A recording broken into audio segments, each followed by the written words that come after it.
পুরুলিয়া, বাঁকুড়া, ঝাড়গ্রাম, পশ্চিম মেদিনীপুর এবং পশ্চিম বর্ধমান এই ৫ জেলায় বিধানসভা নির্বাচন কার দখলে থাকতে পারে আসনগুলি?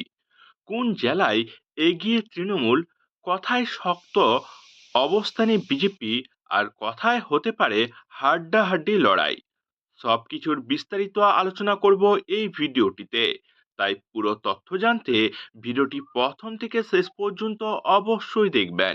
তো চলুন শুরু করা যাক। ফেব্রুয়ারির শেষ লগ্নেই বাংলার রাজনীতির উত্তাপ ক্রমশ বাড়ছে।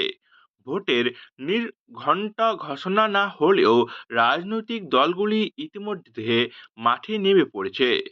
বিভিন্ন জেলার সাধারণ মানুষের মতামত এবং বর্তমান রাজনৈতিক পরিস্থিতির ভিত্তিতে উঠে আসছে সম্ভাব্য নির্বাচনী চিত্র।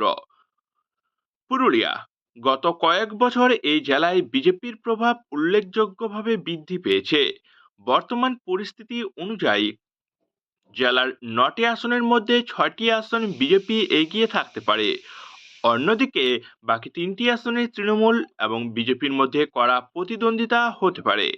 বাঁকুড়া, এই জেলার ১২টি আসনের মধ্যে বিজেপি প্রায় ৬টি আসনে এগিয়ে থাকতে পারে। তৃণমূল এগিয়ে থাকতে পারে ২টি আসনে। আর বাকি ৪টি আসনের ফলাফল নির্ভর করবে শেষ মুহূর্তের ভোটারের উপর। ঝাড়গ্রাম, এই জেলায় তৃণমূলের সংগঠন তুলনামূলকভাবে শক্তিশালী অবস্থানে রয়েছে।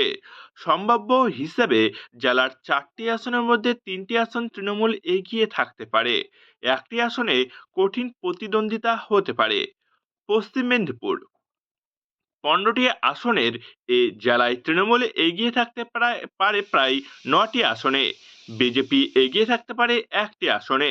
বাকি ৫টি আসনের ফলাফল অনিশ্চিত এবং প্রতিদ্বন্দ্বিতা হতে পারে তীব্র।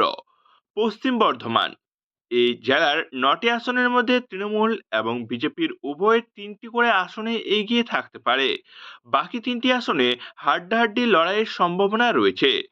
সামগ্রিকভাবে এই ৫ জেলার মোট ৪৯টি আসনের মধ্যে সম্ভাব্য হিসেবে তৃণমূল এগিয়ে থাকতে পারে ১৭টি আসনে এবং বিজেপি এগিয়ে থাকতে পারে ১৬টি আসনে। বাকি ১৬টি আসনের ফলাফল নির্ভর করবে ভোটের দিনের পরিস্থিতি ও সাধারণ মানুষের চূড়ান্ত সিদ্ধান্তের উপর। বাংলার এই ৫ জেলার শেষ পর্যন্ত কার দখলে যাবে ক্ষমতার লড়াই, সেটাই এখন সবচেয়ে বড় প্রশ্ন।